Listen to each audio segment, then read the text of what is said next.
So ayun na nga guys, syempre tayo naglakad na naman at syempre November 1, araw ng mga piyesta ng mga patay.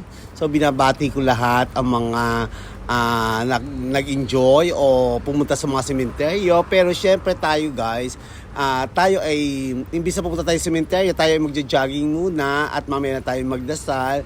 Dahil syempre, ang pagdadasal kasi ay taimtiman. So syempre, inuna ko muna ang aking pagja-jogging para dire-diretso tayo magdarasal mamaya at magtitirik tayo ng kandila.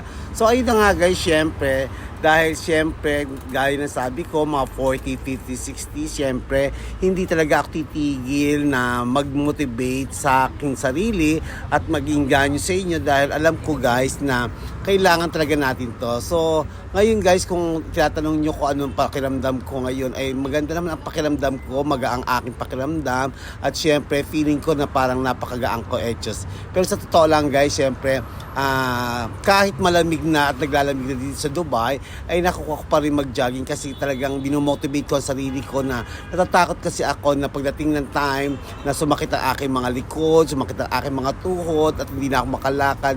My God, totoo pala ang sabi. Pag nasanay ka maglakad na maglakad, ay para na lang siso sa iyong paglalakad at pag-jogging.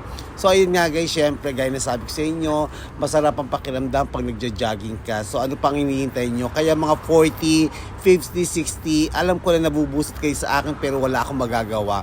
Kailangan ko kayong iinganyo kasi ayoko maranasan nyo ang sakit ng mga tuhod, mga binti, paggising, syempre yung mga katawan. So ano pang ginagawa nyo? So mga 40, 50, 60, arat na at huwag kayong umarte, huwag kayong pa-chamba-chamba dyan. So lumakad ng maayos. Love, love, love!